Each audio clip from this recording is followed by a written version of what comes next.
que tu vas entendre ici, certains ont tout fait pour que tu ne l'entendes jamais. Et aujourd'hui encore, il faut marcher sur des œufs pour dire certaines choses sans être censuré. Parce qu'une fois que tu sais, plus rien ne peut t'arrêter. Certaines vérités ont été effacées, d'autres ont été salies, ridiculisées. Et quand ton âme se réveille, ces vérités reviennent. Pas pour tout le monde, pas tout de suite, mais elles reviennent. Et quand elles résonnent en toi, tu ne peux plus fermer les yeux. Alors tant pis, aujourd'hui, je vais prendre des risques. Le monde s'éveille. L'humanité bascule. Et vous? Le réveil de l'humanité, un podcast de Franck Emmanuel. Épisode 3. Pourquoi on a voulu t'endormir? Tu sentais bien que quelque chose clochait, et tu avais raison. Ce n'était pas une impression, c'était un programme, un endormissement organisé, une hypnose collective. Depuis toujours, on t'a fait croire que tu vivais dans un monde libre, mais on t'a enfermé dans un rêve calibré, codé, programmé. Et ceux qui ont conçu ce rêve savaient très bien ce qu'ils faisaient. Ils savaient que si tu te réveillais, tu deviendrais incontrôlable, que si tu reprenais ton pouvoir, tu deviendrais un feu vivant, que si tu te souvenais de qui tu es vraiment, tout leur système s'effondrerait. Et quand je dis « ils », je sais que c'est flou, et je sais aussi que ce mot peut faire lever les sourcils à certains. Mais je ne parle pas ici de théorie du complot, je parle de faits vibratoires, de réalité énergétique, que tout cœur éveillé finit par ressentir. On y reviendra, je leur consacrerai même un épisode entier, parce qu'ils le valent bien. Je les appellerai ici les ingénieurs du chaos.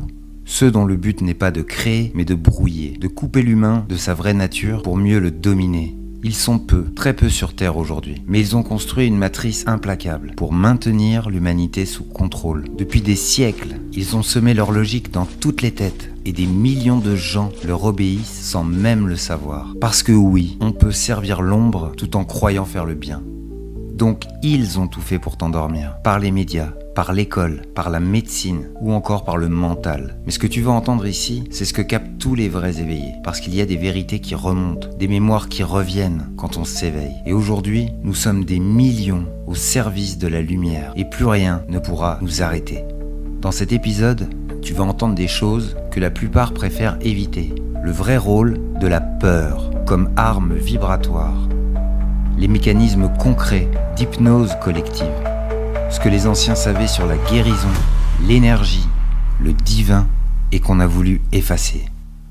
Et pourquoi l'amour, le vrai, pas celui à l'eau de rose, est devenu la chose la plus subversive de ce monde. Mais surtout, tu vas entendre ce que ton âme attendait depuis longtemps. Un rappel, un réveil, un feu. Peu importe si ton mental résiste à certains moments. Car ici, je ne parle pas à ta tête, je parle à ton âme. Parce qu'elle sait déjà. Et c'est la vibration de mon message qui compte. Bien plus que ce qu'on peut comprendre avec un petit cerveau. Alors si tu veux savoir pourquoi on t'a endormi, reste, écoute, traverse. Ce podcast n'est pas un divertissement. C'est un électrochoc, un déclic, une invitation à te relever. Parce que la lumière ne viendra pas d'ailleurs, elle vient de toi. Le monde qu'on t'a construit. Ce monde, on ne te l'a pas donné, on te l'a fabriqué. Comme un décor, un programme, une illusion collective qu'on t'a appris à prendre pour la réalité.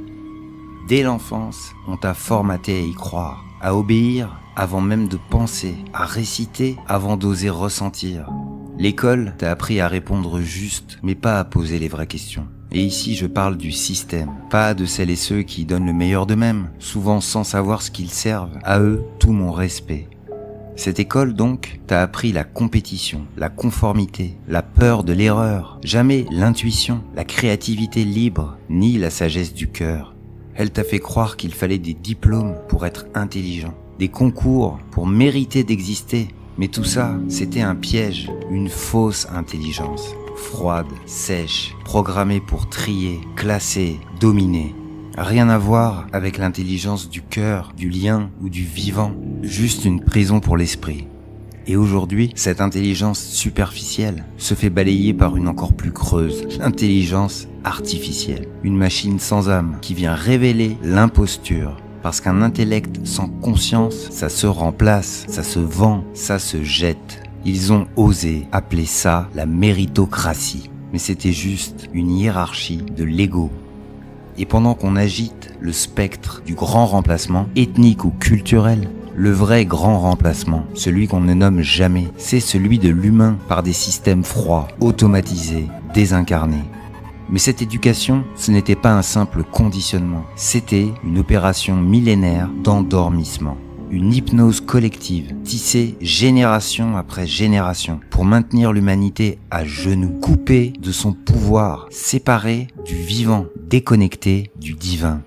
On a maquillé ça en civilisation, un lavage vibratoire de masse. On t'a appris à douter de ta lumière, à confondre intelligence et conformité, à confondre liberté et soumission consentie. Arwen de la Réau l'a dit clairement. On maintient l'être humain dans un état d'hypnose collective pour l'asservir, le maintenir dans les basses vibrations, dans le mental et le couper de ses émotions et de sa reliance au divin. Tout est dit. C'est exactement ce qui s'est passé. On ne t'a pas juste formaté, on a saboté l'interface, détourné ton programme d'origine, débranché les fils du ciel. On t'a appris à avoir peur de ta propre puissance, à rejeter ce qui ne se mesure pas, à censurer ce qui vibre trop haut, à appeler folie ce qui est juste une mémoire retrouvée, à traiter de complotiste et à enfermer avec ceux qui délirent sur la terre plate, celui qui ose simplement interroger la version officielle de la réalité. Et pourtant, des civilisations anciennes savaient, elles vivaient en lien avec l'énergie, les étoiles, la vibration du vivant. Mais leur savoir a été effacé, leur mémoire piétinée, parce que l'histoire, ce n'est pas un enchaînement de progrès, c'est un récit écrit par les vainqueurs, les Mayas, les Védas, les Égyptiens, les Toltecs, les Atlantes, les peuples premiers. Ils savaient, et ce que ces peuples savaient, les services secrets le savent aussi. Mais dans ce système, le peuple est traité comme un enfant à qui on cache la vérité, à qui on ne fait pas confiance. Alors on l'endort avec des récits, des peurs, des héros creux. Et la vérité, on l'inverse. On fait des blessures une fierté, de la victimisation une identité, et des dogmes un pilier. On t'a donné une médecine qui sauve, mais qui sépare le corps de l'âme, qui découpe le vivant en organes, qui traite les magnétiseurs, énergéticiens et chamans de charlatans, et refuse de reconnaître que la guérison commence bien plus en amont, par le lien, par l'émotion, par la respiration, par l'énergie, par la conscience, par la vibration et par la prière. On t'a vendu l'amour, cucu, romantisé, souffrant, l'amour fusion, l'amour contrôle, l'amour sacrifice. Jamais l'amour conscience, jamais l'amour qui élève, qui libère, qui remet face à soi. Ce monde, celui qu'on t'a construit, c'est une matrice fondée sur le jugement, la peur, le conditionnement. Une matrice économique, mentale, vibratoire. On t'y a appris à produire, consommer, accumuler, pas à ressentir. À te comparer, pas à te connaître, à courir après le pouvoir d'achat en croyant que c'était ça, la liberté. Dans ce monde, l'émotion est une faiblesse, l'intuition suspecte, le silence dérangeant. Penser autrement, c'est risquer l'exclusion. Les Toltecs appelaient ça le rêve de la planète. Un rêve collectif qu'on t'a appris à rêver, mais qui n'était pas le tien. Et à force, tu t'es adapté, tu as coché les cases, souri quand il fallait, obéi à des lois absurdes, baissé ta vibration. Tu t'es un peu perdu, coupé de ton âme éternelle. Et tu as pris la matière pour vérité, oubliant que la matière elle-même n'est qu'une illusion d'énergie ralentie. Et malgré ça, un jour, tu t'es réveillé. Il y a eu un bug dans la matrice, une faille dans le décor, un moment où tout a sonné faux, où le réel t'est apparu comme une illusion partagée, une vérité inversée. Tu as vu à travers. Tu as commencé à ressentir au lieu de répéter, à douter, à chercher, à écouter cette petite voix qu'on t'avait appris à ignorer. Et si tu es avec nous aujourd'hui, c'est peut-être ce moment-là qui t'a conduit ici. Le moment où ton âme a dit stop, où quelque chose s'est rallumé, parce qu'il fallait que tout sonne faux pour que tu te souviennes du vrai. On a effacé les savoir-faire essentiels. Ce n'est pas seulement ce qu'on t'a appris qui t'a enfermé, c'est tout ce qu'on t'a caché, tout ce qu'on t'a volé. Des pans entiers de la mémoire humaine ont été effacés, comme s'il fallait couper l'homme de ses racines pour qu'il oublie d'où il vient et donc qui il est vraiment. On nous a parlé de la préhistoire comme d'un temps de grottes et de silex, alors qu'on retrouve aujourd'hui, partout sur Terre, des traces de civilisations infiniment plus avancées que la nôtre. Des mégalithes que personne ne sait reconstruire aujourd'hui. Des temples orientés selon les étoiles avec une précision astronomique. Des technologies vibratoires oubliées basées sur le son, la lumière, la fréquence. Des cartes oubliées portant la mémoire de continents disparus et de pôles déplacés. On a réduit les Égyptiens à des tombeaux, mais leurs temples n'étaient pas faits pour les morts. Ils étaient conçus pour élever les vivants. Chaque paroi, chaque salle, chaque alignement vibrait selon des codes précis. Géométrie sacrée, acoustique, lumière solaire, symbole de transmutation. Des chercheurs, comme Paul d'Évreux, ont étudié les effets acoustiques précis de certaines chambres. Et même l'ingénieur Jean-Pierre Houdin a montré que la grande pyramide de Khéops contenait des structures internes qu'on n'a toujours pas expliquées. Ce ne sont pas des ruines mortes, ce sont des espaces vivants. Ce n'étaient pas des lieux de culte passifs, c'était des technologies spirituelles, des outils de passage, de reconnexion, de montée vibratoire. Des chercheurs indépendants et même certains égyptologues parlent de résonance sonore dans la chambre du roi à Gizeh, de circuits d'eau souterrains dans les temples, de conduits d'énergie entre la pierre et le ciel. Des hiéroglyphes parlent de corps de lumière, de doubles éthériques, de portails multidimensionnels. Alors pourquoi ces savoirs ne sont-ils pas enseignés? Pourquoi cette vision vivante de l'Égypte est-elle occultée, moquée ou laissée aux mystiques? Parce qu'elle dérange, parce qu'elle montre que dès l'aube de notre histoire, l'homme n'était pas un animal primitif, mais un être connecté au divin. On a caricaturé les Mayas en peuple sanguinaire, mais leur science du temps dépasse la nôtre. Ils connaissaient les cycles de l'âme, les portails d'entrée et de sortie dans la matière, et lisaient dans les mouvements célestes comme dans un livre vivant. Leur calendrier n'annonçait pas la fin du monde, mais un basculement de conscience, une transition vibratoire, exactement ce qu'on vit aujourd'hui. Et puis, il y a ceux dont on a nié jusqu'à l'existence, les Atlantes. Présents dans les écrits de Platon, évoqués dans les traditions d'Égypte, de Mésopotamie, des Andes et même d'Asie. Les Atlantes n'étaient pas une légende. De récentes découvertes sous-marines sont sur le point de le confirmer. Ils formaient une civilisation avancée, vibratoire, connectée au vivant, bien plus évoluée que la nôtre. Leur chute, selon de nombreuses sources, n'est pas une fiction, mais un souvenir collectif enfoui, que l'on commence à retrouver dans les profondeurs des structures englouties au large du Japon, de Cuba ou de l'Inde. Des auteurs comme Graham Hancock ou Randall Carlson ont mis en lumière ces sites, balayés par les archéologues classiques. Pourtant les données sont là, blocs immergés, symétrie, alignement. Et même Platon dans le Timée évoquait l'Atlantide non comme un mythe, mais comme un souvenir. Alors pourquoi les a-t-on effacés des livres officiels? Quelle vérité détenaient-ils? Et surtout, qui les détient encore? Car certains de ces savoirs n'ont pas disparu. Ils ont été mis à l'abri, repris, gardés par quelques castes, quelques lignées, quelques cercles fermés qui les utilisent en silence pour garder le contrôle. Pas pour élever l'humanité, mais pour éviter qu'elle se relève. Les savoirs ont été détruits, les porteurs de mémoire ont été brûlés, moqués, discrédités. On a réécrit les dogmes, on a condamné la gnose, on a interdit les plantes maîtresses et on a appelé sorcière toute femme qui savait encore écouter les forces de la nature. Même aujourd'hui, les services de renseignement savent des choses que les peuples ignorent. Ils étudient les états modifiés de conscience, les sorties de corps, l'influence du champ morphique, la géobiologie, les ondes scalaires, la communication télépathique ou quantique. Mais ces recherches sont classées, car ces savoirs sont puissants, et un peuple souverain, ça ne se gouverne plus. Ce monde n'a pas seulement diabolisé la spiritualité, il l'a domestiquée. Il l'a rendue gentille, déconnectée, inoffensive, et il a appelé ça développement personnel. Il a séparé le corps de l'esprit, la science de l'âme, le visible de l'invisible, le féminin du masculin, et il a transformé l'amour en bluette, en comédie romantique, en contrat social, en passion toxique. Alors que l'amour vrai, c'est une force créatrice, un feu alchimique, un souffle guérisseur. Ce qu'on nous a volé, c'est la conscience de notre propre pouvoir, ressentir, créer, guérir, manifester.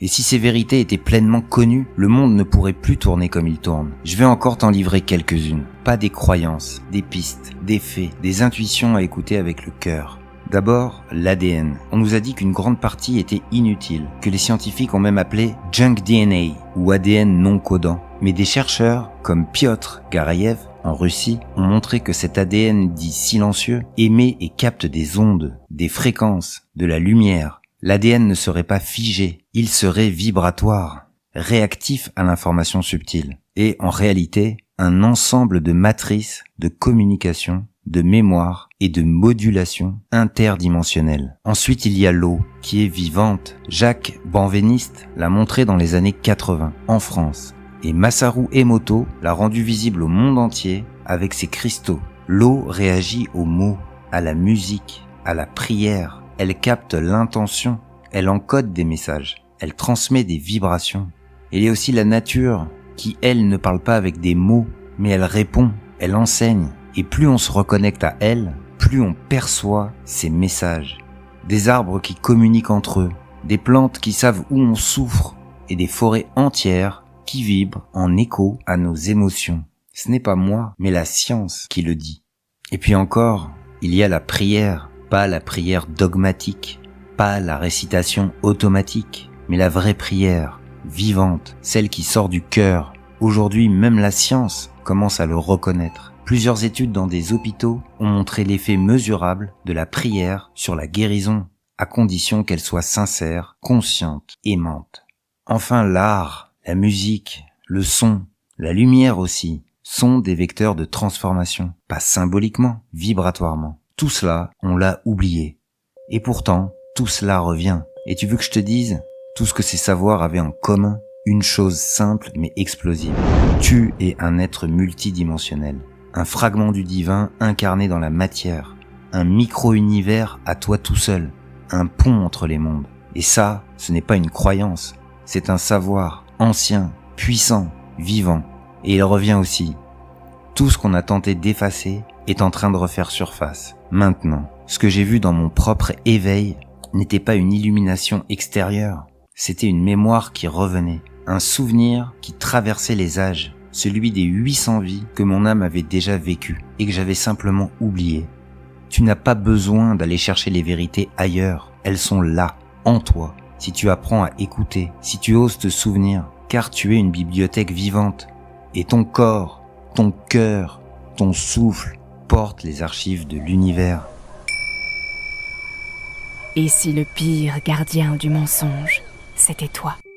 Il est facile d'accuser le système, de pointer l'école, la médecine, l'histoire, les médias, de dire « on m'a menti ». Et c'est vrai, on t'a menti. Mais à un moment, il faut oser se regarder en face, parce que ce monde-là, celui de la peur, de la norme, de la survie, tu l'as nourri aussi. Tu as choisi le silence à des moments où ton cœur hurlait. Tu as tué tes intuitions pour rester raisonnable. Tu as préféré être accepté plutôt qu'être vrai. Tu as joué ton rôle, même quand il te déchirait de l'intérieur. Tu as suivi le mouvement, même quand il t'étouffait. Tu as désigné les gentils, les méchants, dans cette illusion qu'on t'a vendue comme réalité, la séparation. Tu as jugé les autres, leurs choix, leur parcours, leurs erreurs. Tu les as classés dans des cases, condamnés en silence par rapport à ton point de vue, sans même chercher à comprendre le projet de leur âme, sans jamais connaître le plan de Dieu. Tu as oublié que chacun ici joue un rôle, porte une histoire sacrée, que derrière chaque masque, il y a une blessure, que derrière chaque colère, il y a une peur, et que même ceux qui t'ont fait du mal étaient peut-être des âmes perdues, jouant un rôle pour t'élever. Tu les as haïs pour ce qu'ils te montraient, alors qu'ils ne faisaient peut-être que te renvoyer à ta propre part d'ombre. Tu as cru que tu étais du bon côté, toujours du côté des gentils, parfois du côté des éveillés. Mais à quoi sert ton éveil si c'est pour devenir juge ? À quoi sert ta lumière si elle ne sait pas éclairer même les zones les plus sombres du vivant ? Alors oui, je t'accuse, mais pas pour te condamner, pour te réveiller ou pour que tu poursuives dans l'éveil. Parce que je me suis accusé moi aussi, je suis passé par là. Je sais ce que c'est. J'ai préféré la conformité à la vérité. J'ai nié mes ressentis. J'ai jugé, classé, condamné, par peur, par ignorance, par blessure. Je sais, je l'ai fait aussi. Et c'est pour ça que je t'en parle. Parce que la guérison ne commence pas quand on accuse les autres. Elle commence quand on se regarde soi, vraiment, sans honte, sans masque, et qu'on décide de revenir à la vérité intérieure. Mais voilà le retournement. Tu n'es pas venu ici pour t'éteindre sous le poids de la souffrance, ni pour expier une faute, ni pour mériter ton droit d'exister. Tu es venu pour te souvenir de ta puissance et dans ce souvenir, guérir. Guérir, ce n'est pas revenir à avant, ce n'est pas recoller les morceaux, ce n'est pas faire comme si rien ne s'était passé. Guérir, c'est transmuter, c'est laisser l'or sortir de la blessure, c'est traverser le feu et en ressortir plus vivant que jamais. Et on ne parle pas seulement de maladie. La maladie, j'y reviendrai avec 3 épisodes qui lui seront consacrés avant l'été, car c'est elle qui m'a amené à l'éveil. On parlera d'auto-guérison, de médecine qu'on nous a cachée et du grand éveil des médecins. Non, la guérison dont il est question ici, c'est celle de l'âme, celle du lien rompu entre ce que tu es et ce que tu crois devoir être. Parce que beaucoup sont en vie, mais éteints de l'intérieur. Beaucoup respirent, mais ne vibrent plus. Sors dans les rues de ta ville, regarde les visages, regarde les corps, tu verras des âmes qui souffrent en silence, des regards éteints, des gestes mécaniques, des êtres magnifiques réduits à des ombres, parce qu'on leur a appris à survivre, pas à vivre, à produire, pas à ressentir, à obéir, pas à vibrer. Robotisés, fragmentés, cassés. Ils avancent, mais à l'envers, contre le courant du vivant, comme si on leur avait arraché le cœur et qu'on l'avait remplacé par une to-do list. Mais toi, si t'es encore là, c'est que tu ne veux plus vivre comme ça. Tu sais qu'autre chose est possible. Tu sens que l'appel est là. Et même si tu ne sais pas par où commencer, ton âme, elle, sait exactement ce qu'elle est venue faire ici. Tu es venu pour réactiver la vibration, pour réconcilier les mondes, pour rendre l'invisible à nouveau palpable. Tu es venu pour dire à l'enfant blessé en toi, « Je te vois, je t'aime, tu peux arrêter de te cacher. » Mais avant ça, il faut descendre, couper le mental. Désapprendre ce qu'on t'a imprimé de force et oser arracher doucement ce qu'on t'a implanté dans l'esprit, des croyances limitantes, des peurs, des schémas faits pour t'éloigner de toi. Il faut aller chercher dans la boue ta vérité cachée, dissoudre les couches de mensonges, de peurs, de conformisme englué. Il faut que ça gratte, que ça bouscule, que ça remue. Tu ne peux pas espérer guérir en écoutant un podcast entre 2 épisodes de Netflix. Tu dois passer à travers, te regarder sans filtre, respirer dans le chaos et accepter que la lumière passe parfois par les larmes.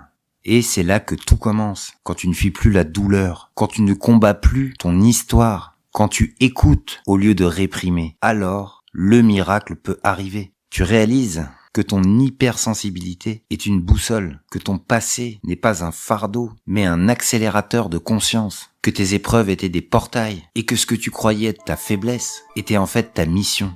Tu n'es pas venu ici pour obéir, tu n'es pas venu ici pour rentrer dans une case, tu es venu ici pour guérir, et en guérissant, rappeler aux autres qu'eux aussi le peuvent. Et ça change tout, parce qu'à partir de là, tu n'es plus une victime, tu deviens un réveilleur. Un éclaireur, un porteur de mémoire, un gardien du feu sacré. Et tu n'as rien à prouver. Tu as juste à être pleinement toi, brisé et lumineux, fissuré et vibrant, vivant, vraiment vivant.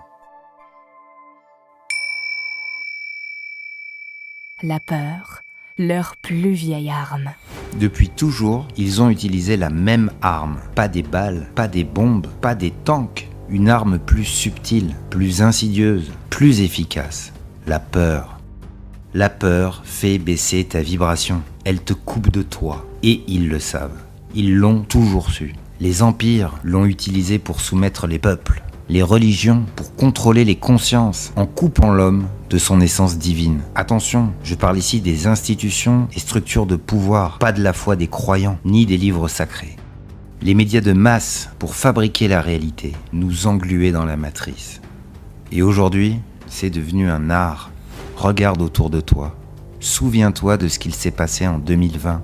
Un virus invisible et soudain, des compteurs de morts en boucle. Un président qui déclare « Nous sommes en guerre. Nous sommes en guerre. » Des gestes répétés comme des rituels, des lois d'exception, des couvre-feux, un conseil militaire, des QR codes pour aller au resto, des masques pour avoir le droit de promener son chien sur la plage, des autorisations de sortie qu'on se signe soi-même, le droit de boire assis mais pas debout, des gens isolés, masqués, séparés, des jeunes privés de liberté, des familles ne pouvant pas enterrer leurs morts. Tout cela a été un test grandeur nature de soumission à l'absurde, justifié par une seule chose, la peur. Manque de bol, ça a eu exactement l'effet inverse, éveillé énormément de conscience. Alors ils ont continué, tout feu tout flamme. Regarde les journaux télévisés aujourd'hui, faits divers sordides, attentats, guerres, menaces nucléaires, crise économique fabriquée sur mesure, choc des civilisations, peur du chômage, peur de l'autre, peur de soi. Et parfois c'est tellement gros que ça en devient grotesque, comme ce kit de survie que l'État s'apprête à distribuer aux Français, sans guerre, sans séisme, sans événement réel, juste pour entretenir l'idée que quelque chose va exploser et maintenir les gens crédules dans un état de tension constante. Car pendant ce temps, les multinationales s'enrichissent, les libertés se réduisent, les lois changent sans débat, et toi, tu doutes de ton propre ressenti. Les marchés dictent les lois, le vivant devient un produit. Le capitalisme dévoyé est devenu une religion sans âme, une foi obligatoire dans la croissance, la compétition, l'exploitation. Tant que tu cours après la sécurité matérielle, tu restes manipulable. Et pour parfaire le tout, on te fait peur de ne pas y arriver ou de tout perdre. Regarde en ce moment en France, on étrangle la classe moyenne, coût de la vie qui explose, salaire qui stagne, mais toujours des milliards débloqués pour faire la guerre, parce qu'une population sous pression, c'est une population trop occupée pour s'éveiller. Parce que la peur, c'est un poison lent, elle infiltre tout, elle te fait douter de tout, de toi, te fait douter des autres, te fait douter de la vie, du vivant, de la lumière. Et pire, elle te fera vivre exactement ce que tu redoutes, parce que ce que tu vibres devient ta réalité. C'est une loi de la physique. Tu crois être prudent, mais tu es juste coupé. Et c'est là tout le piège. Quand tu vibres la peur, tu es manipulable. Tu attends un sauveur, tu renonces à ton pouvoir. Tu acceptes l'inacceptable, tant qu'il te semble rassurant. On ne guérit pas depuis la peur. On ne crée rien de juste depuis la peur. On ne construit aucun monde nouveau depuis la peur. Parce que ce chemin est semé de pièges. Et le plus redoutable, le plus insidieux, c'est celui de la séparation. Tant qu'on te fait croire qu'il y a des bons et des méchants, tant qu'on te pousse à prendre parti dans chaque conflit, tant que tu vibres la haine, la colère, la vengeance, même pour une bonne cause, tu restes coincé dans la matrice. Parce qu'à ce niveau de conscience, la lumière ne peut pas passer. La 5D n'est pas un décor de licorne, c'est un état vibratoire. Et pour y entrer, il faut avoir lâché l'illusion de la séparation. C'est pour ça que certains conflits sont entretenus, exprès, pas seulement pour des raisons géopolitiques, mais pour entretenir la haine, les peurs, les identifications. Regarde le conflit israélo-palestinien. Il déchire le monde depuis des décennies. Et aujourd'hui encore, il agit comme une onde de choc vibratoire, jusque dans les rues de Paris, de Londres, de Montréal. Les communautés juives et musulmanes du monde entier en portent le poids. Et beaucoup, par loyauté, par souffrance, par histoire, s'enferment dans un camp, se victimisent et se coupent sans le savoir du nouveau monde. Parce qu'on ne peut pas accéder à la fréquence du vivant en portant la haine de l'autre, même quand elle semble justifiée. Tu peux soutenir un peuple, tu peux pleurer une injustice, mais si tu vibres la haine, tu alimentes exactement ce que tu veux combattre. C'est dur à entendre, hein, mais c'est essentiel. Ce qui se joue là, ce n'est pas une guerre de territoire, c'est une guerre vibratoire. Le seul camp que tu peux choisir, c'est la paix. Le seul combat que tu dois mener, c'est pour la paix. Et le seul vrai front, c'est ton cœur. Et ce que ton cœur choisit de vibrer à chaque instant détermine si tu sors ou si tu restes. Si tu contribues au nouveau monde ou si tu restes enfermé dans l'ancien. Alors oui, il va falloir choisir. Pas dans les grandes théories, pas sur les réseaux sociaux, mais là, maintenant, dedans. Est-ce que je choisis l'amour ou la séparation ? Est-ce que je nourris la lumière ou la division ? Et attention, choisir l'amour, ce n'est pas tout excuser, ce n'est pas détourner le regard, ce n'est pas de l'angélisme, ce n'est pas fuir l'ombre, c'est la regarder en face, sans lui donner ton énergie. c'est la dissoudre avec ta lumière. C'est poser des actes alignés. C'est dire non quand c'est non. C'est oser aimer quand tout pousse à se méfier. C'est se lever même quand on tremble. Parce que quand tu n'as plus peur de rien, tu redeviens libre. Et ça les terrifie. Tu es la flamme, et le monde attend que tu te lèves. Mais voilà le grand retournement, le plan de Dieu qui est en marche. Parce que malgré tout ce qu'on vient de dire, la lumière avance. Elle avance partout. Personne ne peut l'arrêter. Elle s'infiltre dans les failles. Elle s'engouffre dans chaque brèche du système. Elle traverse les murs, les dogmes, les mensonges. C'est une loi de la physique. L'ombre ne peut rien contre la lumière. Il suffit d'une étincelle pour faire reculer la nuit. Et cette étincelle, elle est en toi, en moi, en chacun de nous. Des milliers, des millions s'éveillent. Ça se sent, ça se voit, ça vibre. Il y a des gens qui ouvrent les yeux, des cœurs qui s'ouvrent, des âmes qui se rappellent. La vérité n'a jamais été aussi accessible. Et les voiles commencent à tomber un à un. Les consciences se lèvent dans tous les pays. Des enfants naissent déjà connectés. Des anciens se réveillent tardivement, mais avec une force incroyable. Les synchronicités explosent. Les intuitions deviennent claires. L'appel devient pressant. Et au milieu de tout ça, toi. Alors qu'est-ce qu'on fait de tout ça? On se soulève? On va manifester? Se révolter dans la rue? Non, surtout pas ça. Encore un piège de l'ancien monde, celui dans lequel ils veulent que tu tombes. Regarde en France comme la machine est bien rodée. De mai 68 au gilet jaune, à chaque fois, les mêmes ficelles, les mêmes scénarios, les mêmes manipulations. Des CRS déguisés en casseurs, des caméras bien placées, des violences bien ciblées, et l'opinion publique retournée en un éclair, toujours avec la même arme de guerre, la peur. Et pendant que tu t'indignes, que tu cries dans la rue, le système se nourrit de ta rage et continue d'avancer en silence. Pendant que les Français se bloquent entre eux, pendant que la colère se retourne contre les bonnes personnes, le vrai pouvoir, lui, s'en lave les mains. Parfois même, il s'en réjouit. Alors non, on ne se soulève pas. C'est l'ancien monde, ça. Et c'est fini.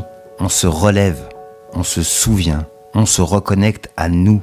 Parce que cette lumière qui revient, elle ne vient pas d'ailleurs. Elle vient de nous. Elle vient de toi. Alors écoute ton âme. Lève-toi. Crée. Invente. Répare. Reconstruis. Aime. Aide. Suis ce qui fait vibrer ton cœur. Kiffe ta vie avec tout ce que tu es. Parce que c'est là, dans ta joie, dans ton feu vivant, que le monde renaît. Et surtout, ne tombe pas dans l'autre piège, celui des faux prophètes, de ceux qui promettent de te sauver, de te guider vers la lumière à ta place. Ils avaient été annoncés dans tous les livres sacrés, les faux guides des temps de bascule, les gourous modernes, parfois même déguisés en politiciens, en chefs d'État, en sauveurs autoproclamés, de droite, de gauche, du centre, peu importe l'étiquette. Ils se retrouvent derrière des portes closes, jurant fraternité, pendant qu'ils divisent à ciel ouvert. Ils prétendent t'élever, pendant qu'ils enferment ton cœur dans la haine ou dans la peur. Aucun ne sera ton sauveur. N'oublie jamais, personne ne vient te sauver. Parce que la seule lumière qui peut changer ce monde, c'est celle que tu rallumes à l'intérieur de toi. Parce que cette lumière qui revient, elle vient de ton cœur, de cette étincelle qu'on a voulu éteindre, mais qui est restée là, fidèle, patiente, brûlante. Tu n'as pas besoin qu'on te donne la permission pour la retrouver. Tu es venu avec la lumière. Tu es venu pour la répandre, par ta présence, par ton amour, par ta vibration. Et si le monde semble s'effondrer autour de toi, c'est peut-être parce qu'il attend que toi, tu te lèves. Pas pour le sauver, mais pour l'éclairer. Tu n'as pas à convaincre, tu n'as rien à prouver. Tu as juste à incarner, à être, à vibrer, à marcher droit, même quand tout angle. Parce que ce que tu vibres devient contagieux, parce qu'un cœur allumé peut rallumer des centaines d'autres. Et parce qu'au fond, c'est ça le réveil de l'humanité. Cela ne commence pas par un grand miracle spectaculaire, mais par des milliers de petites flammes qui se rallument, des consciences qui se souviennent, des âmes qui s'unissent et qui choisissent une bonne fois pour toutes de ne plus jamais se rendormir. Alors merci d'être encore là. Merci d'oser écouter ce qui palpite. Merci de porter cette vibration unique que toi seul peux incarner.